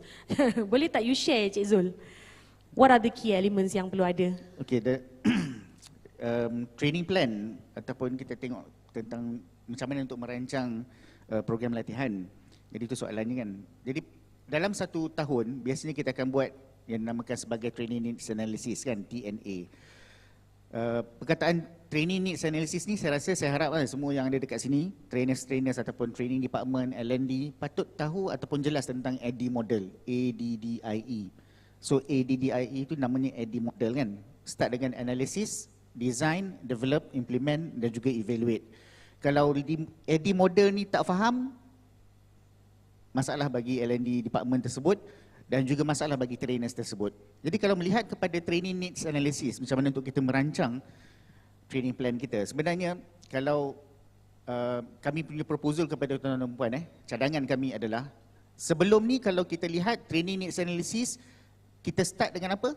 Biasanya kita start dengan tajuk program, kita akan terus melihat berapa ramai orang yang akan attend, tempat dekat mana, apa dia kos, semualah tentang logistik yang kita fikirkan. Tapi saya nak cadangkan kepada tuan-tuan dan puan, proposal saya adalah pertama sekali sebelum kita buat training needs analysis ni, pertama sekali kena tengok tentang business case. Dalam bisnes yang kita ada sekarang, kalau kita ni profit center, kena rujuk kepada profit ataupun generation revenue kita. Apakah kita punya direction of business pada ketika ini? So kita dah tahu dah, setiap tahun sebelum sampai financial year end, kita akan ada management retreat. Bila kita ada management retreat, kita akan buat planning, strategic planning untuk tahun seterusnya. Kalau tahun ni 2022, mungkin dalam bulan Oktober, bulan November kita dah start buat management retreat untuk tahun 2023. Ambil daripada strategic management retreat tu, apakah dia direction kita, daripada situ kita produce competencies gap yang ada pada orang-orang kita yang dalam organisation ni. Daripada situlah baru kita boleh develop training plan. So jangan kita buat kerja terbalik. Jangan buat kerja kita pergi logistik dulu baru kita pergi pada business. Jangan. Kita pergi pada business dahulu, tengok business perlukan apa, barulah kita akan identify apakah dia training program yang diperlukan. Itu pertama. Pertama, business case. Yang kedua pula, kita lihat kepada performance, metrics. apakah ada performance metrics yang relate kepada bisnes tersebut? Kalau kita melihat kadang-kadang ada orang menggunakan KPI, Key Performance Indicators. Ada yang menggunakan KRA, Key Results Area. Ada juga yang menggunakan Objective Key Results, OKR pun ada. Apa sahaja matriks yang digunakan, matriks tu juga perlu dimasukkan dalam plan. Untuk kita capai, sebagai contoh, kalau kita nak capai sales revenue of 1 million, apakah dia competency gap yang ada pada orang-orang kita? Yang itu yang kita kena letakkan training program pada tahun depan. Jadi, pertama, business case. Yang kedua, performance metrics. Yang ketiga ni, barulah cerita pasal logistik. Barulah kita cerita pasal makan, minum, tempat, trainer, siapa. Tu semua cerita-cerita kemudian. Yang mana kita selalu silap kat sini ialah kita buat kerja terbalik. Kita pergi kat bawah dulu, kita pergi kat logistik dulu, baru kita tengok bisnes. Jangan tuan-tuan puan. Our proposal to you is that look into the business case, look into the performance metrics, then we are going to discuss about the logistic. That's my proposal. Thank you. Thank you, Cik Zul. Okay, now I think I will pick some of the questions from all the participants yang ada di dalam Dewan ni. So, the first question is there any advice you would give to training providers who just starting to embrace e-learning or technology-related training? Siapa yang rasa nak jawab ni? Cik Zul. Sebab ni orang trader bebel tadi banyak kan? Kita nak tanya balik sebab saya rasa soalan ni daripada mungkin workers yang muda, employees yang muda kan. So the question is that is there any advice you would give to training providers? Training providers. To training providers. Yang maknanya dia nak buat e-learning je. Yep, who just starting to embrace e-learning or technology related training. Yes. As I've mentioned, saya dah banyak kali mention tentang e-learning ni. Sebenarnya e-learning ni berdasarkan kepada macam saya sebelum ni, competencies gap sebenarnya. Tapi kebiasaannya, kenapa kita buat e-learning? E-learning ni tujuan kebiasaan yang kita tengok adalah to cater majority of the people. So dalam satu organisation, kalau kita ada let's say 10,000 employees, ada 10,000 orang, susah untuk kita habiskan 10,000 orang punya training dalam satu tahun. Yang mana dia akan makan duit yang cukup banyak. So e-learning is there for that 10,000. Tapi apa dia e-learning yang sesuai? Yang itu kena refer kepada L&D, kena refer kepada business gap yang ada dekat dalam organisation tersebut. So bila kita tengok kepada e-learning dan juga teknologi, our recommendation as well, bila kita menggunakan untuk new training providers, kita start with basic platform yang ada. Sebab basic platform yang ada pun dah cukup okey untuk kita improvise. So adalah LMS. On top of that, kita collaborate dengan other training providers or other platforms to engage for learning experience platform. We've done several comparison of LMS, LXP yang ada. Ada yang bagus, ada yang tak bagus, but our choice, our preference is that the training programs or the learning experience platform should has the capabilities for us to push the training program kepada trainees. Yang kedua, tak boleh dinafikan ya. Kenapa kita ada e-learning, kenapa kita ada LXP is because data analytics. Data analytics is that kita nak tahu orang tu attend program, kita nak tahu orang tu dah jawab quiz ke belum, berapa rating, berapa performance, and that's for the development of the people. Jadi that's my feedback. Cik Musi nak tambah? Tak sabar Cik Musi nak tambah tu. Saya lihat tadi soalan seakan meminta nasihat kepada training provider. Jadi saya nak bagi nasihat kepada training provider dan juga trainer yang baru nak embrace e-learning. Training provider boleh mula ambil trainer yang memang dah membuat e-learning untuk permulaan. Kemudian daripada situ belajar. Itu training provider. Trainer pula, trainer masuk dulu kelas e-learning ataupun kelas online training orang lain untuk belajar. Sebab tak tahu lagi ni macam mana nak cakap pakai Zoom, macam mana nak buat quiz, macam mana nak engage audience. Masuk dulu ke kelas online training orang lain. Saya dulu pun macam tu juga, saya masuk dulu, kemudian barulah saya moldkan cara saya di dalam online training saya. Baik, betul. Apa yang kita lihat dulu, ramai yang macam suka menyendiri, mereka suka bersaing. I do better than you, you do less than me dan sebagainya. But when pandemics happens, so kita realize that actually when you collaborate, especially contohnya macam training providers with IPTA, with IPTS, dan mungkin satu hari nanti HRD Corp sendiri nak buat satu event yang collaborate with all these institution and organisation ni, buat supaya kita boleh empower each other. Instead of menjadi rival, it's good to empower. And the next question, Cik Mohsin, boleh tak nak tanya sikit? Some think that training is for non-performers. Ada orang fikir macam tu. Some think training is a waste of time and money. Sebab hantar macam tu juga, hantar macam tu juga kan. Sama je, kan? Betul kan?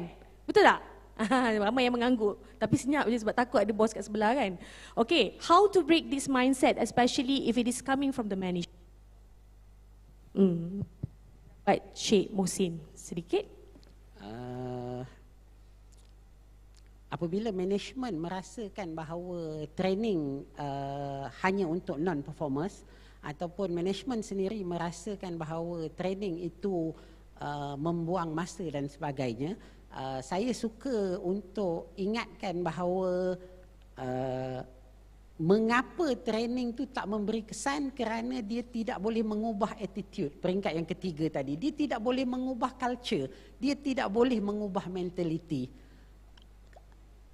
Dan ada kalanya training itu tidak boleh pun mengubah apa-apa skill ataupun memberi skill baru. Jadi bila lepas habis training pun masih tak reti pasang pintu macam Cik Zul kata tadi. Jadi management akan nampak benda itu tidak berguna. Dan apatah lagi kalau yang di level bawah sekali, tengok kuis sebelum pun 10 markah, kuis selepas pun 10 markah juga. Jadi tuan-tuan dan cik puan, saya melihat sekiranya benda ini berlaku, klien atau corporate atau agensi kerajaan perlu melihat secara serius untuk menukar training provider ataupun trainer. Tetapi tidak boleh merasakan bahawa training buang masa, training tidak bagus, kerana pagi tadi pun kita sudah melihat kepentingan workers sebagai human capital. Tidak perlu juga untuk membuat latihan dari masa ke semasa, tetapi kita perlu lebih tegas untuk menukar training provider ataupun trainer. Thank you, Cik Mohsin. Kalau saya boleh tambah. Boleh, minta boleh. maaf lah. Dipersilakan. Saya tahu mereka ni berkobar-kobar, dua-dua trainer kan. Saya terpaksa cakap juga. Okay. Kalau saya memberi analogi kepada tuan-tuan puan tentang doktor, kita sakit, kita pergi jumpa doktor, pergi klinik, kita tanya kan, doktor bukan terus bagi ubat, dia tanya sakit apa? Demam. So itu antara feedback lah kan, sakit, demam. So dia akan tanya kita apa dia sakit dan dia akan memberikan ubat yang bersesuaian untuk apa yang dia sakit. Itulah. Jadi ini jelas tentang purpose of training. Yang mana kadang-kadang kita memberi ubat yang salah. Ubat yang salah tu ialah kita ingat semua benda boleh diselesaikan dengan training. Sebenarnya tidak. Ubat patut diberi kepada sakit yang betul, pada orang yang betul, pada masa yang betul juga kan. Jadi training juga begitu. Apakah tujuan kita memberikan training? Apakah tujuan untuk kita memberikan coaching? Apakah tujuan untuk kita memberikan counselling? Tiga benda berbeza. Jadi kami punya proposal kepada tuan-tuan dan puan adalah bezakan tiga ni. Bila masa kita hantar training, bila masa kita hantar untuk coaching, bila masa untuk kita hantar untuk counselling. Cut short kepada semua. Saya tak nak bagi research yang panjang lebar. Training adalah untuk to fill in competencies, gap ataupun new skills. Ada skills baru, belajar, training. Yang kedua, coaching. Bacalah mana-mana pun. It's about performance. Siapa-siapa yang underperforming, contoh KPI dia 3.5, sepatutnya 3.5 expected, dia cuma dapat 3. Dia dah memang bekerja, dia memang dah tahu dah skill tu, tapi dia underperform. Jawapannya adalah coaching. So coaching ada macam-macam konsep. Saya tak nak cerita konsep coaching. So satu training, kedua coaching. Ketiga, counselling.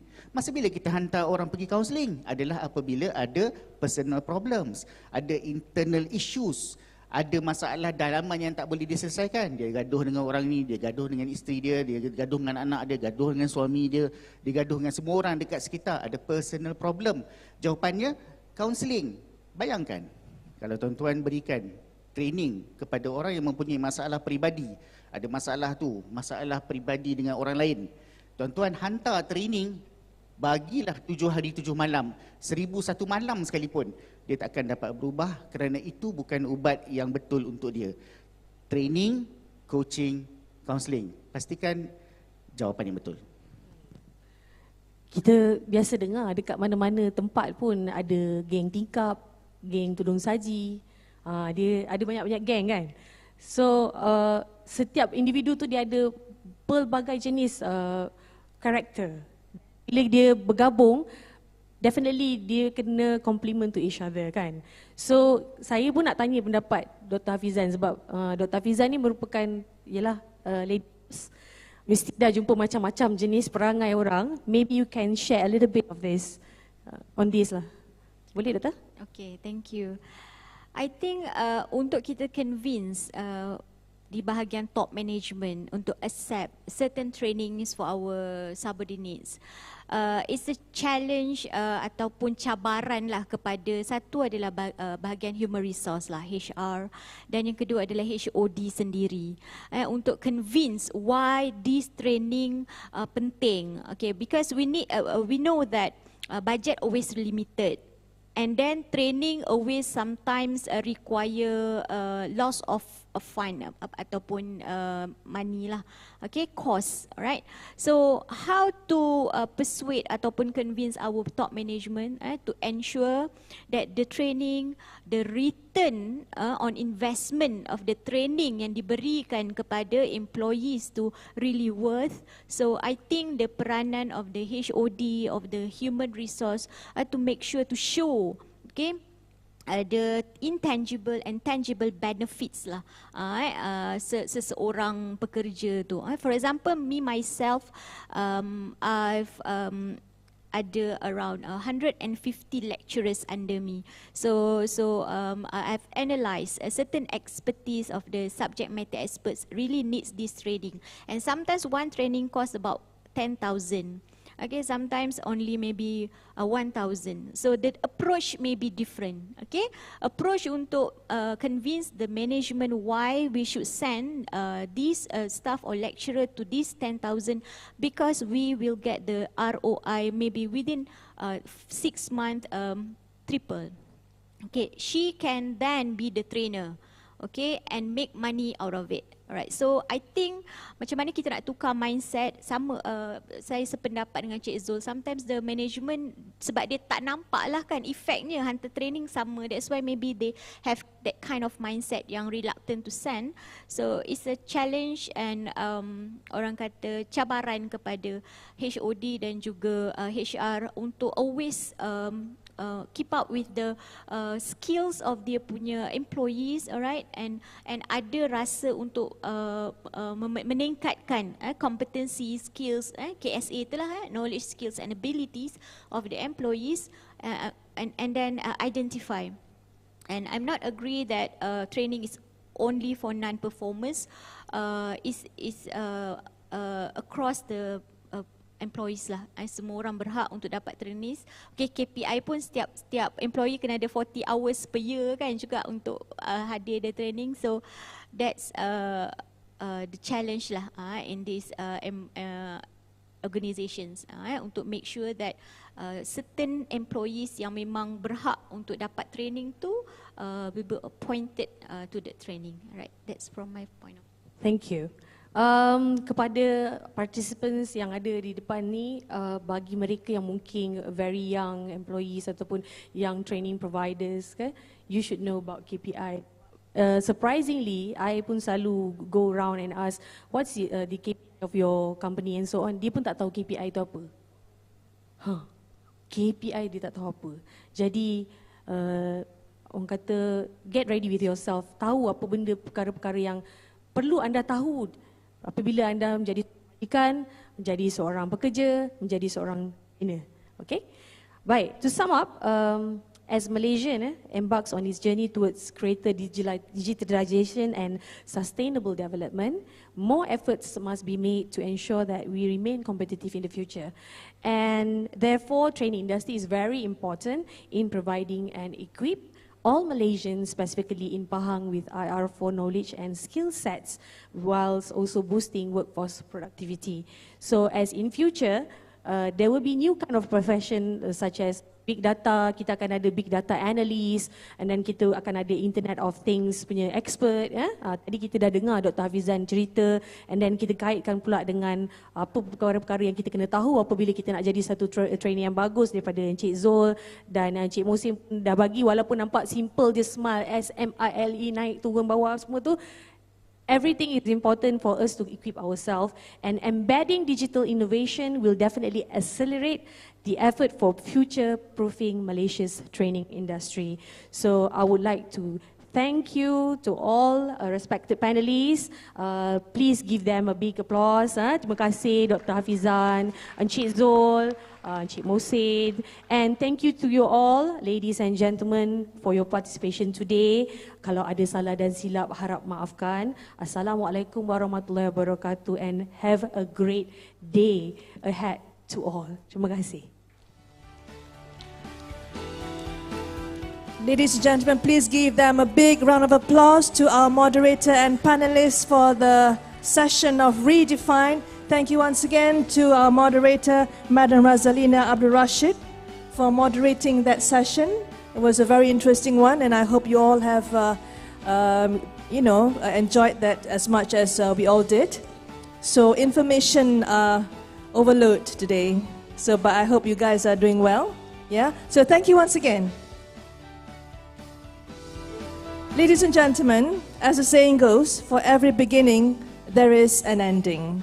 It may be the end of today's session, but our efforts should be continuous to further and develop and seek for our knowledge always. Because knowledge is power. Once again, we would like to thank all distinguished guests for gracing our event with your presence. We truly appreciate it. Thank you to all the amazing participants of the forum for being here and making this event a successful one. We do hope you have gained knowledge and have been inspired by today's talk. Before leaving the hall, we would also like to invite you to enjoy the refreshments prepared outside the hall, especially in the